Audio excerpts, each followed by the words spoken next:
ഞങ്ങൾക്ക് കാര്യങ്ങൾ നന്നായി പോകണമെന്നേ ഉള്ളൂ. ഭക്തജനങ്ങൾക്ക് പ്രയാസം ഉണ്ടാകുന്ന ഒരു തീരുമാനവും ദേവസ്വം ബോർഡിന്റെ ഭാഗത്ത് ഉണ്ടായിരുന്നതാണ് ഞങ്ങളുടെ ആഗ്രഹം. അതാണ് ഞങ്ങൾ പറഞ്ഞത്. ഇതിപ്പോ രണ്ടാമത്തെ യോഗമാണ് ചേരുന്നത്. ഇതിനു പുറമെ പൊതുമരാമത്ത് മന്ത്രിയും സെപ്പറേറ്റ് ആയിട്ട് യോഗം വിളിച്ചു. ഇതില് നമ്മളിന്നെടുത്ത തീരുമാനം പമ്പ ചാലക്കയം റോഡ് തകർന്ന് കിടക്കുകയാണ്. അത് ദേവസ്വം ബോർഡിന്റെയാണ്. പക്ഷേ ദേവസ്വം ബോർഡിന്റെ ഓണർഷിപ്പ് നിലനിർത്തിക്കൊണ്ട് പൊതുമരാമത്ത് വകുപ്പ് ആ റോഡ് നേരെയാക്കാം എന്ന് സമ്മതിച്ചിട്ടുണ്ട്. 15 കോടി രൂപ ചെലവിൽ ചെയ്യാമെന്ന് സമ്മതിച്ചിട്ടുണ്ട്. അതിന്റെ ഓണർഷിപ്പ് ഇവർക്ക് തന്നെ, ദേവസ്വം ബോർഡിന്. അതുപോലെ തന്നെ ഏതാണ്ട് 500ഓളം KSRTC ബസ്സുകൾ പ്രൊവൈഡ് ചെയ്യാമെന്ന് മന്ത്രി സമ്മതിച്ചിട്ടുണ്ട്. പിന്നെ വാട്ടർ അതോറിറ്റി ആവശ്യത്തിന് വെള്ളം എത്തിക്കുക, അതുപോലെ പരിശോധന, വെള്ളത്തിന്റെ പരിശോധന, കൃഷിശല്യമൊക്കെ ഉള്ളതുകൊണ്ട് വെള്ളത്തിന്റെ പരിശോധന നടത്തുക, ഫുഡ് ആൻഡ് സേഫ്റ്റിക്കാരോട് എല്ലായിടത്തും കടകളൊക്കെ പരിശോധിച്ച് സുരക്ഷിതത്വം ഉറപ്പാക്കുക. അപ്പോൾ എല്ലാ വിവിധ ഡിപ്പാർട്ട്മെന്റുകളുടെ ഒരു ഏകോപനം, ഇതിന് പുറമെ MLA-മാരും MP ഒക്കെ പങ്കെടുത്തിരുന്നു. കാര്യങ്ങൾ ഇത്തവണ വളരെ ഭംഗിയായിട്ട് പോകുന്നതാണ് ദേവസ്വം ബോർഡ് പ്രസിഡന്റ് സൂചിപ്പിച്ചിട്ടുള്ളത്.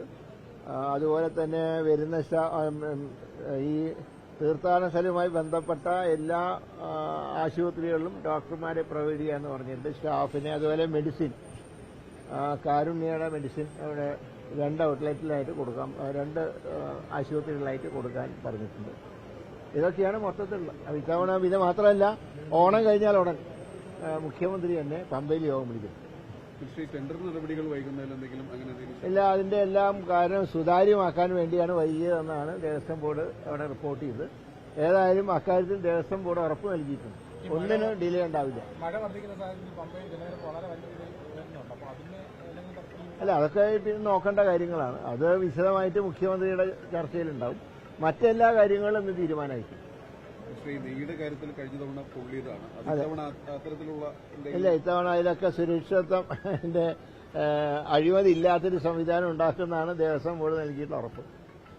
ദേവസ്വം ബോർഡായിട്ട് എന്തെങ്കിലും ഭിന്നതയോ അങ്ങനെ എന്തെങ്കിലും ഉണ്ടോ?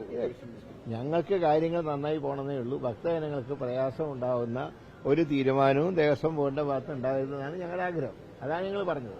പിന്നെ ഇതുവരെയുള്ള കാര്യങ്ങളെക്കുറിച്ച് അന്വേഷണം നടക്കുന്നുണ്ടല്ലോ, അത് അതിന്റെ വഴിക്ക് നീങ്ങും. പിന്നെ അതുപോലെ തന്നെ ഈ NHMന്റെ കോൺട്രാക്ട് ഈ 31-ാം തീയതി കഴിയാണ്. അപ്പോൾ വ്യവസ്ഥാപിത മാർഗത്തിലൂടെ വന്നവരുടെ കാര്യം പരിഗണിക്കും. എല്ലാവരെയും കോൺട്രാക്ട് നീട്ടാൻ ഉദ്ദേശിക്കുന്നില്ല. ടെസ്റ്റൊക്കെ എഴുതി വന്നവരുണ്ട്, അവരുടെ കാര്യം തീർച്ചയായിട്ടും പരിഗണിക്കും.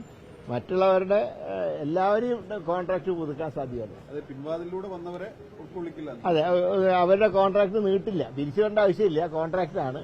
ഞാൻ വന്നതിന് ശേഷം 3 മാസത്തേക്ക് കൊടുത്തു. 3 മാസം ആഗസ്റ്റ് 31-ാം തീയതി അവസാനിക്കും. ഏതായാലും കൂട്ടത്തോടെ ഒരു കരാർ അവസാനിപ്പിക്കില്ല, കോൺട്രാക്ട് അവസാനിപ്പിക്കില്ല.